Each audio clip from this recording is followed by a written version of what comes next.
Netherlands erieta Netherlands katulabe wano Neda tugenda buterevu mu East Africa. Netherlands teyafiiriddwayo muntu teyafunyeyo infection empya bakyalina abantu 5,335 abali bakwatiddwako ekirwadde ekya COVID-19. Abali bakwatiddwako that's a bad statement. Teri kuwa kituufu. Anti kati nabo bayinza okuba nabo rekodi yaabwe eringanga wetulabye wali eri abaani abayuki. Bawonye. Bonna babasiibudde kyekitegeeza. Nti eba teri yadde n'omu. Not applicable. Anti kakati tunuulira. Ogamba nti bonna bawonye babasiibudde. Ng'ate waneno waliwo infections empya mu UK. Waliwo infections zinda kuba ngeze Masaka. Anti atoyinza gamba. Eze Masaka ozimanye ekiriyo. Abalwadde baddukira ku bugaali bakuba sama bakola bagita challenge ya President Museveni ya press ups bagamba tuli balwadde ki tubulire twalwala ki. Anti endwala ya Afrika si endwala ya bannaffe banene ab'ebulayi bana abazungu. Bagambi batolera omusawo asinga okudduka bamulange ndi okwenyuka si kye kizibu kyabwe bazi obanga abalwadde abali mu UK be bali e Masaka abalwadde b'e Masaka banayi mu basiibule batuswaza wano bagambye nti balina abali obubi 279 katasobola gamba nti bonna bawonye babasiibudde emiwendo bagitankaniza. Tuwe Uganda olunaku lw'eggulo bwazibidde nga bazuddeyo abantu abalala 9 ababadde balina ekirwadde ekya COVID-19. Kati kitegeeza nti eggwanga erya Uganda wetwogerera kaakano lirina abalwadde Uganda ina abalwadde 902 abali bakwatiddwako bonna awamu nga tulimu abasiibulwa bonna bali 902 nga kuba neeno 847 bamaze okuwona.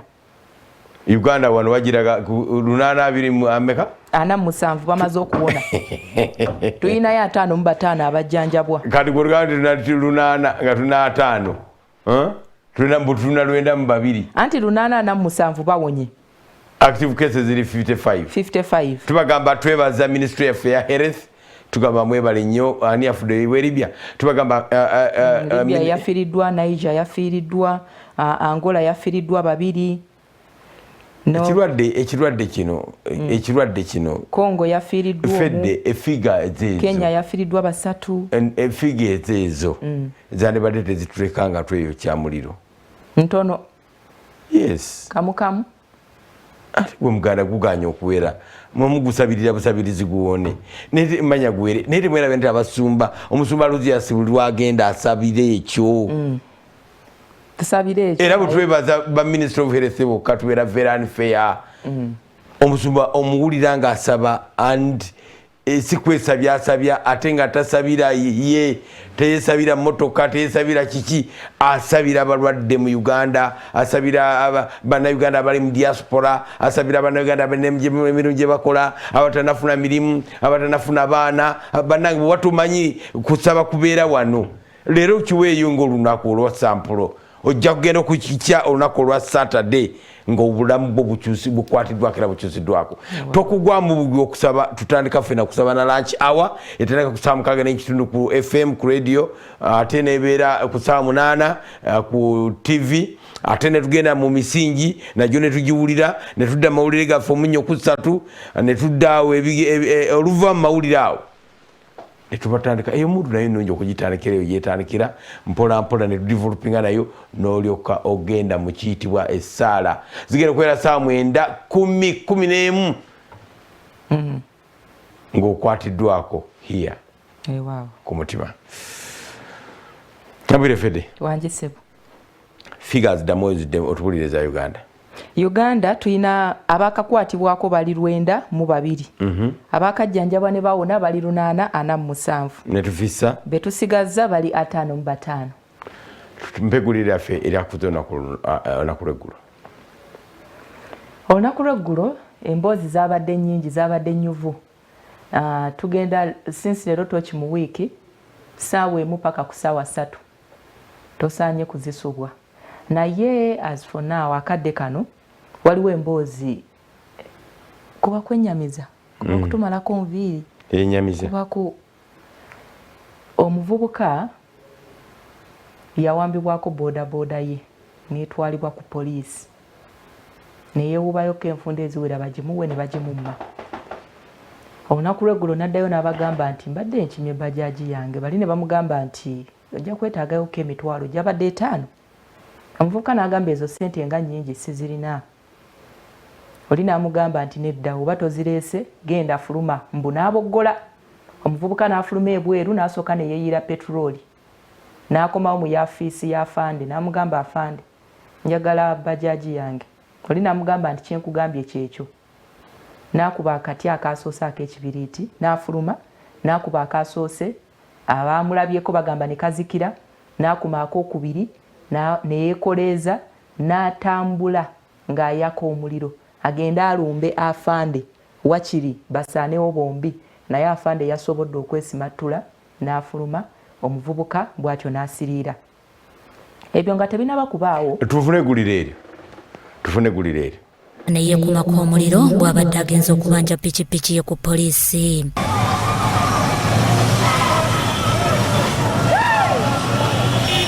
Ekijja Hussein Walugembe ow'emyaka 26 mu mbeera bamusabye ssente okugimuwa nga taziina, kwe kwekumako omuliro n'asirikira mu yafeesi.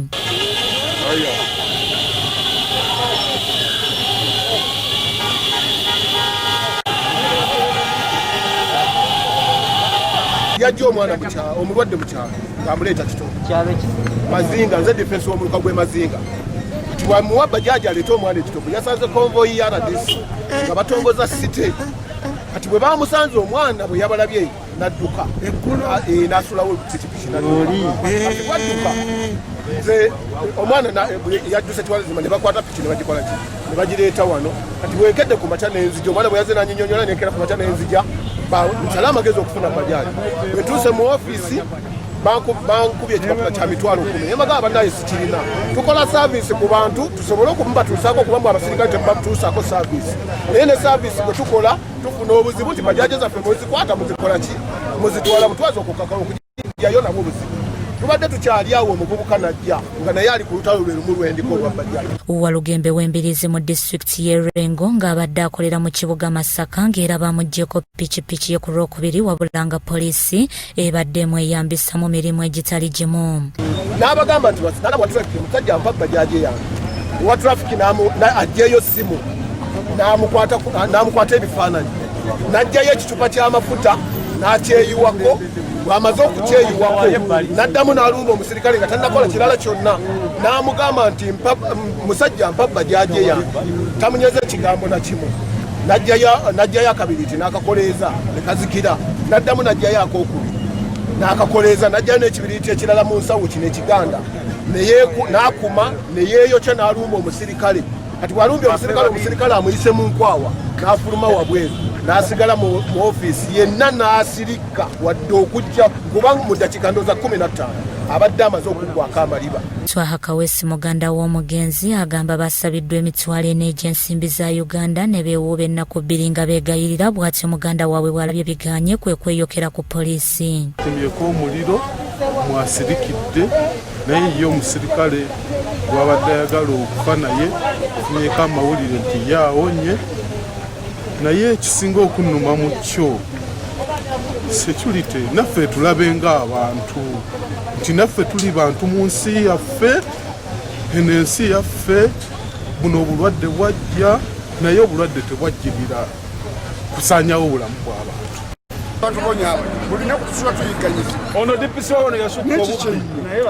Abagoba ba bodaboda basindikaganye ne poliisi nga baagala okubajjako omulambo gwa Walugembe. Aduumira poliisi mu Greater Masaka Yono Kabayine ayogedde ku kikangabwa ekiguddewo ku poliisi n'asaba abagoba ba bodaboda okubeera abakakkamu.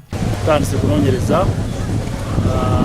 tumaze okulagira ESU bagulewo general inquiry file. Tunasanga abapoliisi baffe nga babadde bamusaba bribe tugenda kubakyaginga tubateeke mu kkooti. Bikusakiddwa Mukisa Ronald, Grassol TV, Omunnyo.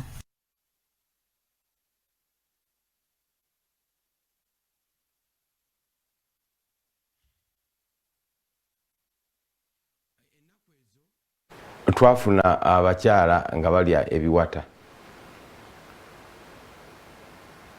ennaku ezo twalabye abakyala bagenze ku poliisi nga babuliddwako omwana poliisi nga basaba ssente jo yesterday ennaku ezo mba nkipushinze walanyi muganda w'omugenzi ayogedde ekigambo kinene nnyo agambye nti poliisi naffe tulabenga abantu ono omwana bakola naye ku poliisi kyekisinga okweraliikiriza bamumanyi bamutuma ngenda kwogera nga muntu singa purezidenta kakati omukozi wa Soluti era former presidential candidate kati njogera nga muntu nyabula senga omupoliisi we bamukutte najja n'omwana oyo kubanga bamulabye omuntu nga yeeyiira amafuta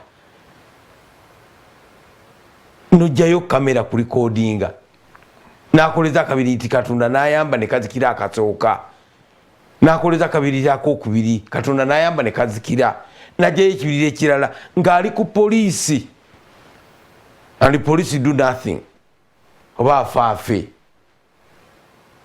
it's been my call nti abantu abakola decision zino bali mu motoka ziri air conditioned amafuta gabwereere emisaala gyabwe tegikenderanga kuwadde olunaku n'olumu ate tebafuna busaalasala bu miliyoni 10 bali mu miliyoni 2 miliyoni 25 miliyoni 4 miliyoni 5 tezikenderangako ate nga oyo musajja oyo gwatinyingiriza yanywa amafuta ne gagibwako omusolo ne gusasula abantu bano bo ne batandika okulowooza nga balowooza nti eggwanga lyonna bwerito bwe liri tyaffe bino tebitukosezza ono covid tatutuuseeko n'akatono. People are affected. Abantu tebalina nusu n'emu. Omusumba Bugingo bajja ku TV n'agamba bannange eby'ekkumi temubiwa mubitereke basobole okubitereka nga yagamba ali bulungi abitereke nene sawa si yabiweebwayo na bimu bya 10. People are poor. Mulimu eddoboozi. I'm telling you people, oyinza okikizonza ekigana mu kibuga Kampala mulimu omusumba.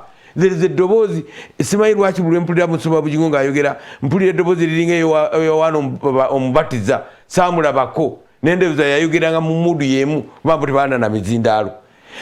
Yagamba abantu abaana temubapazaayo kubanga mulowooza olw'okuba mulina ssente mulowooza abazadde bonna ssente bazirina bajja kusasula school fees. People are poor. Omuntu bw'akwatira ekidomola amafuta ne yeeyokya olw'emitwalo gibadde enafedde 5. Things are not good. Eggwanga ligaddwawo.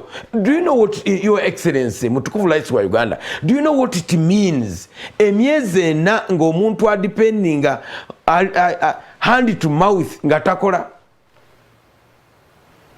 Kati mwabafuna emisaala, it's very easy. Actually, it's better. Kubanga n'amatooke teri agagula. Life is better for you. Omusala gwa mugukya ja miliyoni 4. Ettooke limbadde abantu abali purchasing power bali ku mitwalo 3 kati mugula lya 7. Muyinza okugula loole n'abane mugulira n'abantu naye nakyo temukikola. Abatunda emmere bennyini bakulaga nga bagabisa amatooke gengedde. Ennyanja zivunze nakati akaze. And we think it's okay. My humble submission this morning, let the people live with the COVID-19. Figures mekezo ng'ensi ezirina abantu 5 miliyoni baguddewo bakola. We don't forget every day okujjukiza bannayuganda okwambala masiki zaabwe, okunaaba mu ngalo, obuteekwata mu ngalo, obutakwata mu maaso gaabwe. People can seriously live with the virus. Fede. Ekisookera ddala njagala kwogera nga mukkiriza akkiririza mu kitabo ekitukuvu Bayibuli. COVID-19 ono yaviirako okuggalawo amasinzizo, amakanisa. Naye tekitegeeza nti obuweereza bwaggalwawo. Nze naawe tetuli basumba. Nze naawe twandibanga tetuli batume. Nze naawe twandibanga tetuli bannabbi. Naye ebbanga lye wamala ng'oweereddwa opportunity okutuula wansi w'abantu abo okuliisibwa ekigambo olina kye wajjayo wagyendaga. waliwo obulamu obusaanyizibwawo naye nga buvunaanyizibwa butereevu ku bantu abamu. Ensi bwebadde ng'etambula previously ng'osobola okulekawo omuntu n'akugamba ngenda kwetuga n'omugamba weetuge n'omuwa n'omuguwa nti guugwo. Naye COVID-19 alina engeri gye yakyusa ekintu kino nti n'omuwere njogera ku mwana myaka 5-6 kuba batannategeera nsi naye n'agamba nti ngenda kwetuga, n'agamba bato banne abali innocent nti ngenda kwetuga, n'atambula n'agenda ne yeetuga.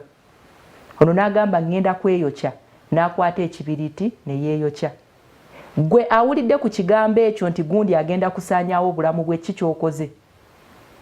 Afande omusajja yazze yeeyiyeeko amafuta ali sirias, owulira gamuwunyako, naye gwe n'ogamba era akyatiisatiisa. Nojeyo kamera recording. Ensi weetuuse njagala tukiyige tukifune mu matu gaffe nti tewakyali muntu atiisatiisa. Abantu balina ebiwundu ku mitima. Waviirayo okujja ayogere ne Fed abali desperate abamanyi nti yagenda okumuzzaamu amaanyi kuba yandigenze mu counseling singa amakanisa gabadde maggulu oba oliawo. Yandigenze n'asanga omusumba oba nanoonya asha oba nanoonya owakwaya naye kati abasangewa bonna waggale. So kakati gwafunye opportunity gwakyaliwo abadde aliisibwa ekigambo kya Mukama bulijjo. Naye nga tolina bulamu bwa muntu bw'osobola kutaasa, tosobola kuyimirira mu ngatto z'omuntu abadde akusumba, kaabe faaza, kaabe Revulandi, nga tosobola kustopinga kikolwa ekyokusaanyawo obulamu. Zikusanze enjiri y'omusumba Lozias Bugingo yagibuulirako edda ng'ekwatagana ku bakaabaweereza n'abaami b'abaweereza, endiga ze mugoba mu kkanisa, Mukama Katonda alibabanja emyoyo emitima gy'abantu abo. Kakati naffe abantu ba bulijjo abakkiriza abasumba bateekebwamu ekigambo ne bajja ne bakituteekamu. Kakati gwe bw'olya omukkuto ogwo tegusobola kuyambako kugezaako kulaba nti otaasa obulamu obukwetoolodde.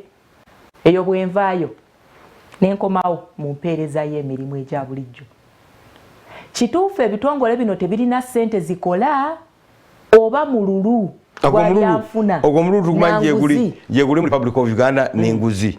Ekyo era tetujja kubanenya okuba nga basabye enguzi. Tuba twekaza bwekaza okugamba abaana twalidde omukyala w'endansana ng'asaba enguzi ekikolebwa ku police station zaffe zonna. The order of the day era COVID ono yajja kukolera abapoliisi ssente.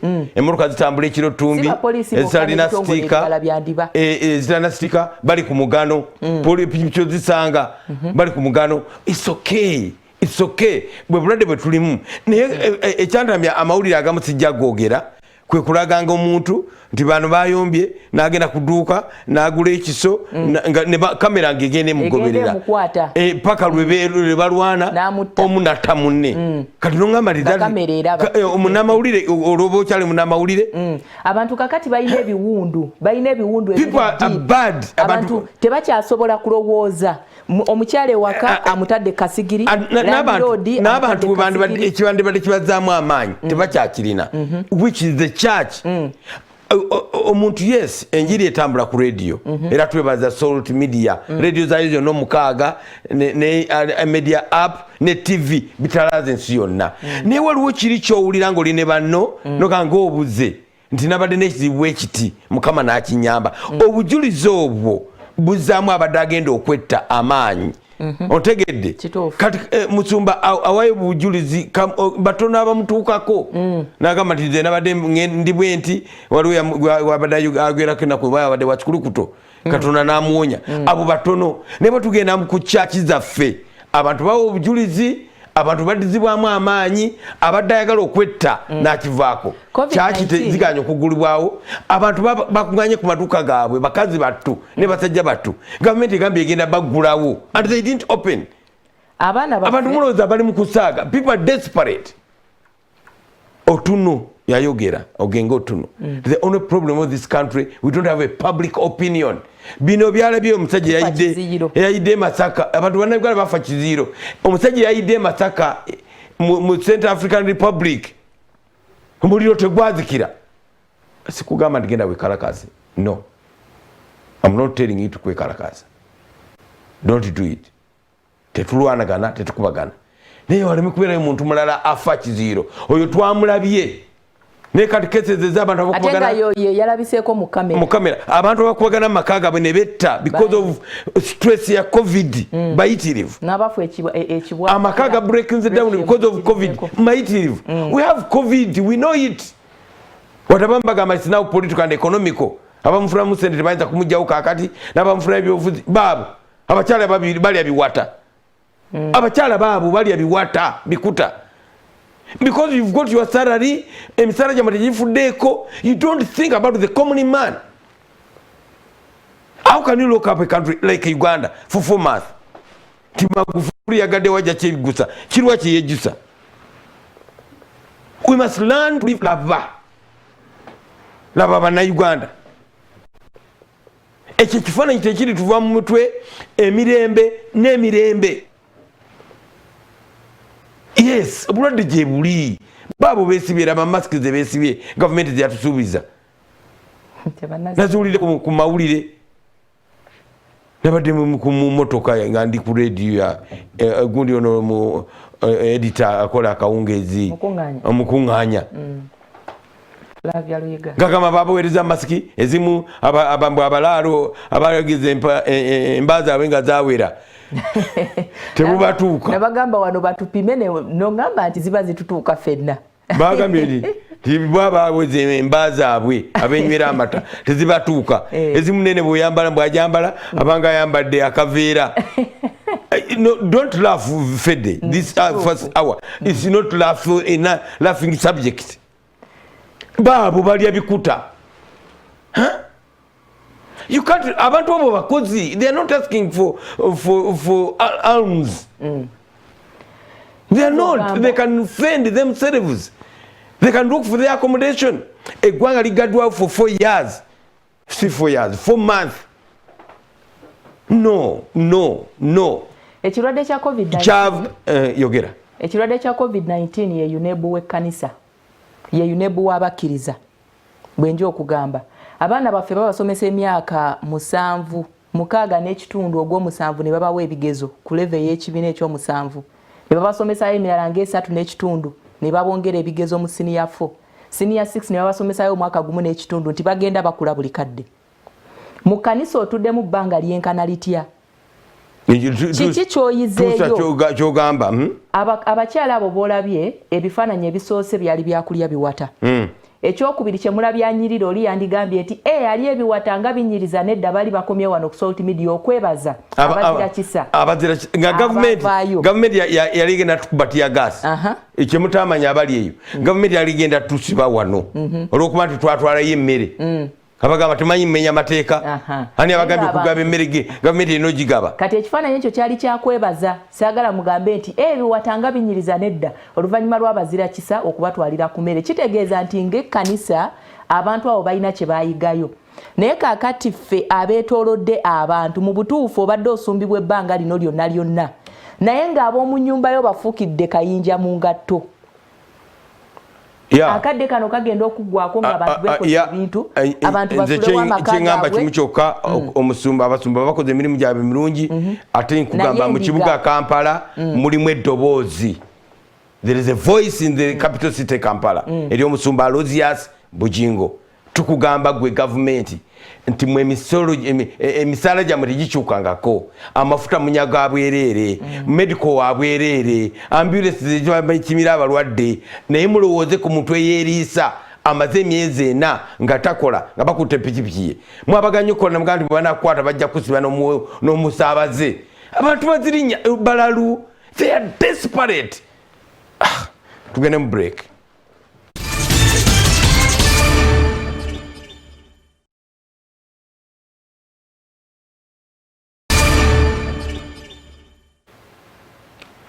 Omusumba Aloysius Bujingo wamu ne House of Prime Ministers International okuteekamu kuba kungi nnyo mu Salt Media, Salt TV naddala okugenda ku mikutu egigye etikka okuwunya eggwanga lyonna.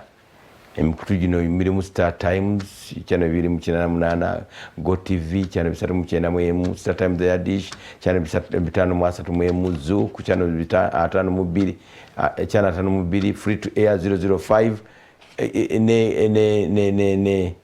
ne DSTV abamu mugirabira ku channel 373.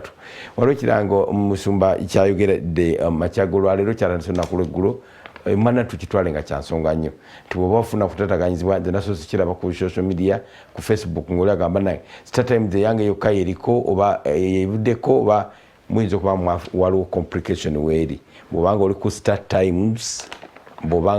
Times nga wula eddoboozi lyagenze kusigaddeko ekifaananyi kiriko eddoboozi teririiko ejja eddakiika emu nevaako ate nebanga ekomawo ng'olina complaint yonna gy'oyagala okukola ate kikole kikuyamba okuba nti batukolako mangu nga oli ku mukutu ogwa Star Times bakubire kati esimu 0200 700 njikudiramu bakangene ku ya MTN 03M7 njidamu 03M7 kuba esimu yegenda buterevu mu Star Times obagamba nange kiki nga tekiri clear twabadde tutya and call esimu yo banagiraba ngeze ne mulange egenze bajja kumanya kiri serious bajja kubanga batukola ko mangu ensonga yo baberenga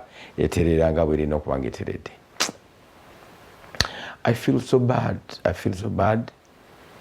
police atamanyi nti omuntu wayeyira petrol ku myaka gye tugamba nti muna Uganda akulira ku myaka 18 ne basically nze ndi muzadde nkimanyi ya myaka 25 omuntu aba kyali muto ddala era okujjako abatono ennyo abasinga babeera bakyalina mu maka g'abazadde baabwe.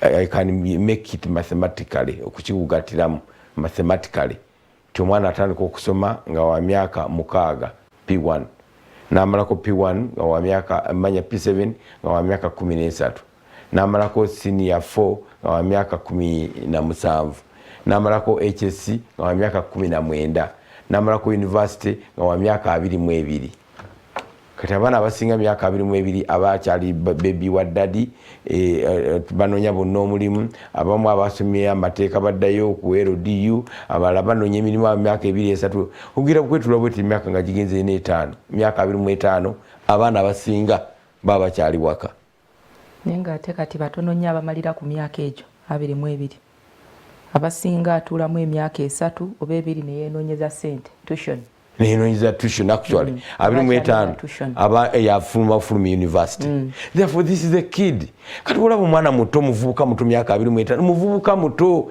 myaka 25 ngwa yeyeko petrol ne bwabanga engoloza asaaga negwe ng'omupolisi okimanyi nti petrol tawunyiriza ku muliro kyovula bwe tuka ku petrol station temukyakikola we extinguish the engine kubanga ne busparks obeera mu engine omwo buyinza okukoleza petrol station namba emmotoka kati bazikyuza tezikyaliza carburetor therefore akapande ka extinguish the engine ku petrol station tekakyaliko nnyo naye lulinga bwe tuka ku petrol station ozikiza kubanga ne ka spark obuspark kayinza obbokya omwana natuka ku n'owulira nga ne bakulaba nga ku petrol station nga yeeyiwako amafuta najjayo ekibiriiti otegeera fedde akiti y'okugjayo bujja ekibiriiti abantu balina kutekinga kava nakudduka ne mwana n'akikoleza n'okikoleeza nga policeman atunula n'akoleza omulundi ogwokubiri nga policeman alikodinga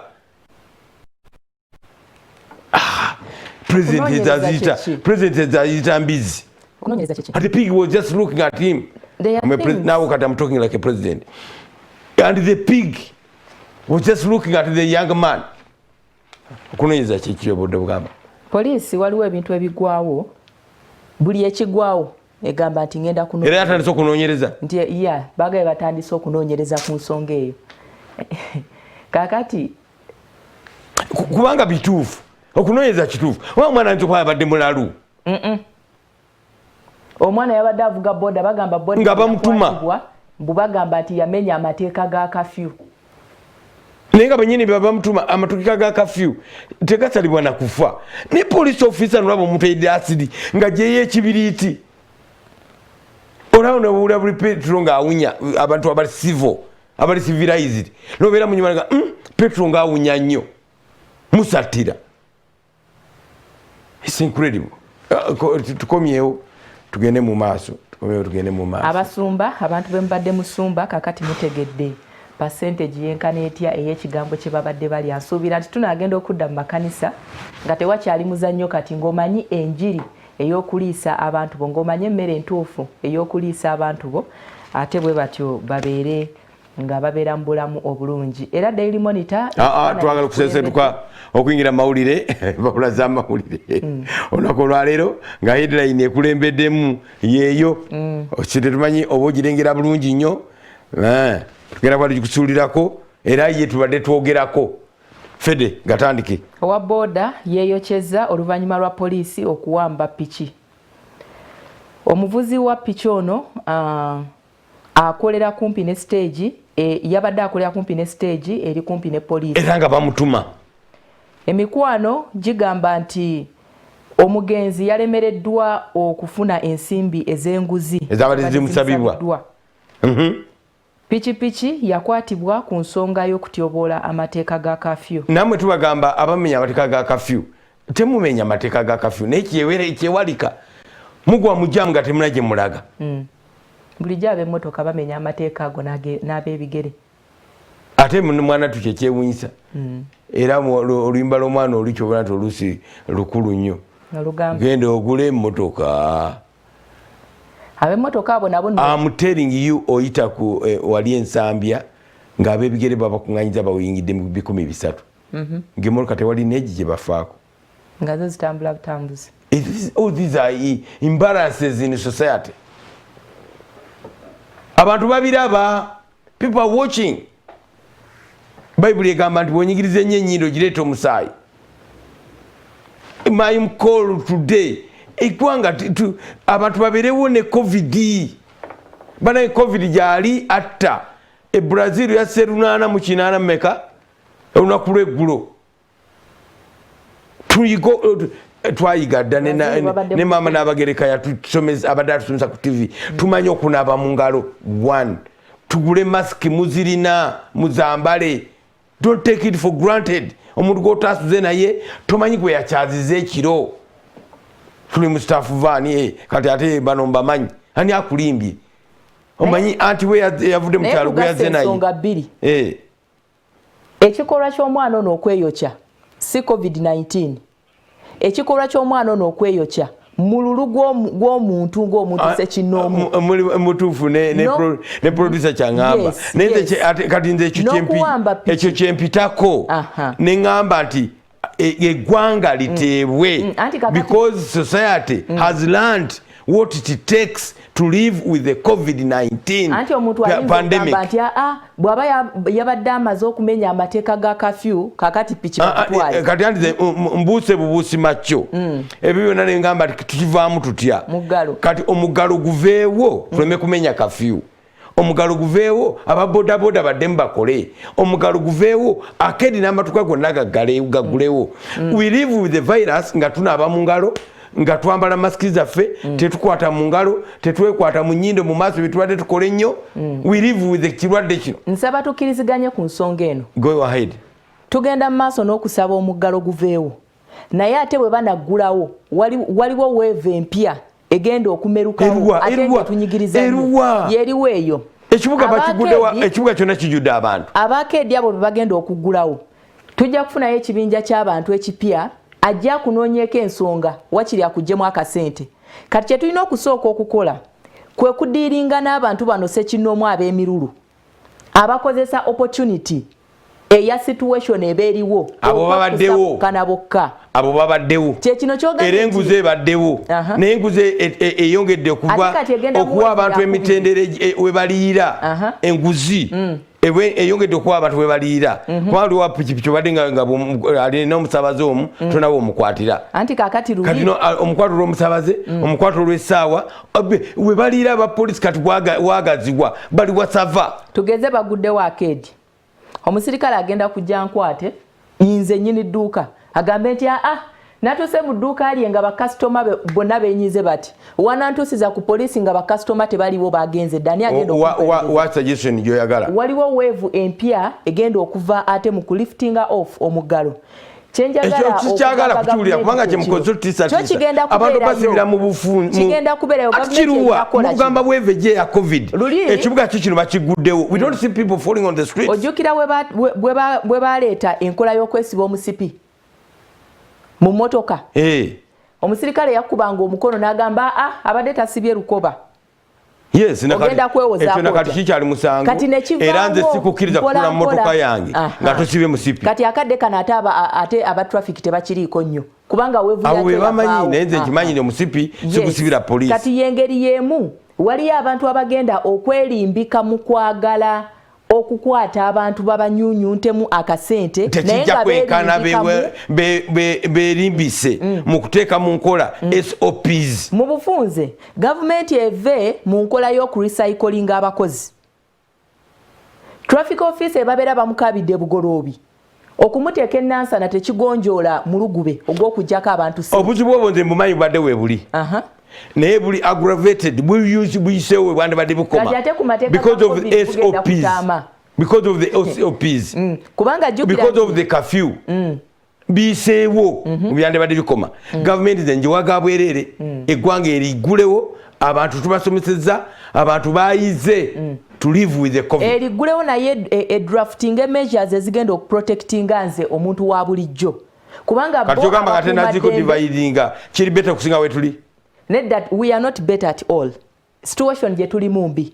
Naye ate government bweneggulawo bo abakuuma ddembe bamanyi ko balina okutambulira.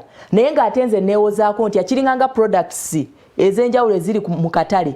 Waliwo kye tuyita Consumer Protection Act. Ne tubeerawo ne muna business kiki ekimutaasa. Abantu bagenda kukolako effujjo. What are you saying? Status quo esigalenga bweri? Awukijja kukkiriziganya naawe. Fenna twagala batuggulewo naye kyeŋŋamba kye kino abantu already babadde nga banyigiriza bannaabwe balina omulugube before covid-19 nga tanaba kujja. Kakati covid-19 yazze tuzenga tubalozaako bafuna abantu nga bali mayumba gaabwe ne babakolako effujjo. Bwe banaamala otuggulawo ne bagamba nti bamaze okuteekawo guidelines ze tulina okugoberera. Waliwo abagenda okuzeeyambisa ng'olusinze siri ekitegeza kyogamba tebaggulawo kubanga bagenda kuzeeyambisa. Ngamba nti batuggulewo obusungu bwange bwonna obuyemu obuugi buli not called for. Ngamba nti batuggulewo naye gavumenti eyina okufuna engeri gyegenda okuprotectingamu omuntu wa bulijjo. Omusajja ono wa bodaboda bagiwamba bali bagamba nti yali amenye mateeka ga kafyu. Aba bodaboda bakoma tambula saawa 10 n'emusiwe waawo watya nga yamukwata 10 kitundu owa boda alina bujulizi ki watya nga yamukwata 10 kitundu ye nga atalinamu ssente mu nsawo n'ayagala yeekwasa ekyo. Kyajje Musekubi wagambira nti bikafu ebyo biveewo biyamba buyambi poliisi kukufuba abantu ssente bikafu ebyo tetusobola bitulemye okwata kubanga toyinza tugamba tugenda kukola ngeriyo kafyu abantu basimbula mmotoka seriously. My wife is one of them. Basimbula royale sawa 10 okwewala jam okutuka mu kibuga okifulumire sawa 3. Kankuwa ekyokulabirako kino kakali therefore waliwo bwe bali bagambye ennaku ezo nga tukyali ku tteeka ly'ebisiyaga baavaayo nga bagamba nti oyina okujja bw'oba oyina gw'olumiriza okubanga akulidde ebisiyaga. Waliwo guidelines ebali ba drafting zaawo simanyi oyina okuleeta eyewitness oleeteka video recording oleete biki okulaga nti kituufu omuntu yakusiyaze. Simanyi oba bikyakola oba bikyaliyo. Naye kakati nga weebuuza omuntu ebyo aba agenda bijjawa kitegeeza nti oli abakusiyaza agenda ayina. So kakati n'ebintu bino omuggalo gwo twagala guveewo tukole tufune ssente tudde mu life yaffe eya bulijjo. Naye okugyawo omuggalo nga SOPs zifevaringa bannaffe abakuuma ddembe bokka be tuzze tulaba nga batukijjanya batukuba embooko bakola batya nga nze omuntu wa bulijjo siina ngeri gye ngenda kwerwanako. Tujja kulaba amaduuka g'abantu nga batwala ebintu ng'otunula tolina kyogenda kukola. Tujja kulaba embooko ng'ekyanyooka ku street tujja kulaba nga ebikolwa ate ebityobola eddembe ly'abantu nga bikyagenda mu maaso. Gavumenti ekyo ekirowoozeeko. N'owunzika ng'ogamba otya? Kyekyo kyennyini gavumenti etulowoozeeko ffe abantu ba bulijjo. Bo abakuumaddembe bagenda okwasisa ebiragiro bino bali briefed. Naye bwe mba ntwaliddwa oba bwe mba nkwatiddwa nga bagamba nti menya etteeka, nze neerwanako ntya okulaba nti nsimatuka bali eri abali mu kwagala ssente. Omuzungu agamba you can't eat your cake and have it. Keki wagiridde oba twagiridde. My argument today, obulwadde tumanyi nti gye buli, obulwadde butta abantu, obulwadde buzibu nnyo, era tuyinza ofuna second wave eya COVID-19 bwe tweyisa bulungi. Ngamba President ayogedde, ba Minister boogedde, Ssaabasajja Kabaka w'e Buganda through Nnaabagereka, Katikkiro w'e Buganda, abantu basomye bayize ebya COVID. Mutukkirize tubeere n'obulwadde buno bwa COVID nga twegendereza, naye ekibuga n'emirimu gy'abantu gyonna giteebwe. Waliwo ampabudde mu kya kafyu kya accept nti kafyu yayinza obutavaawo n'akoma ng'atandika ssaawa nga 3 kubanga atuyambyeko nnyo ku bubbi. Ekyo tukizudde nti abantu batambula nnyo ekiro obubbi buba bungi. Kafyu yayinza okuba ng'akoma ku ssaawa 3 ez'ekiro, naye nze mbadde ngamba abantu bafa, abantu bali desperate, abantu mbaleke beeyize bakayita kawogo, beeyize akawogo. Lock-ups zino wano gudde watu wano toguddeewo, kyonna kisigala kiri mu bbanga, teryakola teryagenda maaso. Mpa malayo story eyo. Matter now under police investigation. Okay. Ensonga police ekyagenda maaso n'oginoonyerezaako. Bana line yakyene empanvu yakuyingira ddwaliro Embalala mu bitundu by'Embalala eyo baateekawo nti olina okunaaba mu ngalo olyoko oyingire. Kati bano balwadde abamu bajjanjabi, tokkirizibwa kuyingira nga tonaabye mu ngalo. Line nga mpanvu bula. Bane tulina obuzibu. Omuntu taazirikire mu layini eno. Bino ebintu ndabanga balinga abayingira akatale. Zino SOPs zo zino okusigalawo. Kati wano problem eriwo nti katapu balina kamu. Kano kandikoze katale. Ne katale da kabate kamala. Ne wano omuntu ajja kuzirika.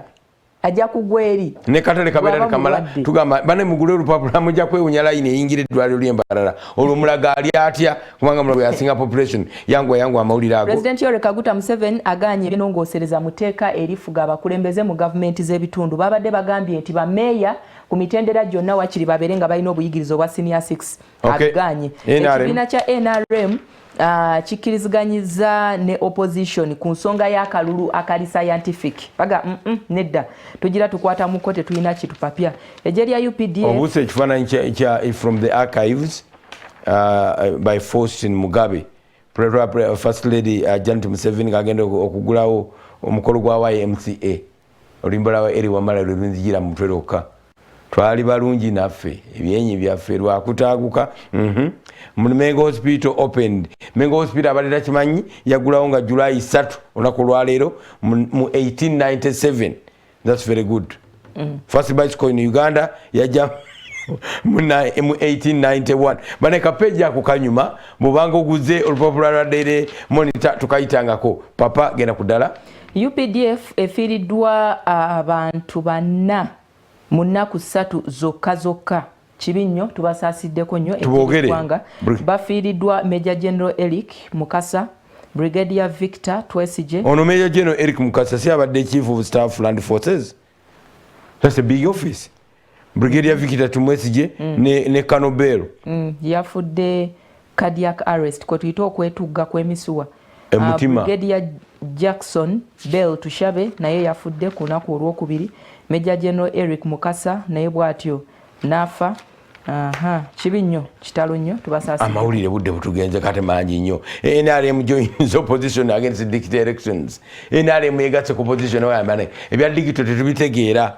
Naye kisinza okunyumira amawulire. Tetubitegeera ebya digital bitukosa ffenna byonna bitukuba. Bitujja mu race. Pulaani etutwala mu kwongezaayo akalulu ke baasaba.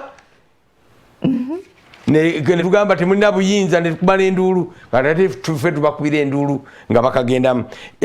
Waliwo kye neewunyiza kigamba police block Professor Bukenya's political rally in Wakiso. Takimanyi nti baziwera. Naye abadde rally yayise bantu wakawu. Wakawuwe naye ng'ogenda owuba mu kkubo. Temwamulabye ku mawulire gaffe. Kati kuwuba mu kkubo tetuyitamu. Anti oba owuba ogamba please follow me. please follow me, please ewaka wabaddeyo bameka obanga baali ba people power baali tebawera na 20 ne babayoola byali mu bitundu bye malenga nakoze ekigambo kirala nenkireka malenga manti no uwekisimulemu katono people power yakabera ne lukungaana lunene wano jujuzi nonyo oluwuli alukungaana terwabadde lwajjo anti newe bateeseza okuba obuseera lukungaana aba opposition nedda juju twalabye people power nga bambadde obukofiira bumyufu muli abasajja abavudde mu movement mutabani wa Tamale Mirundi nga babadeclaringa bafuniddewo mwami Mukaaku Bamukaaku babadde boogera spitting fire anti kati bw'ogaana bano bw'ogaana aba people power boogobye n'aba NRM no nabo babadde nga batuula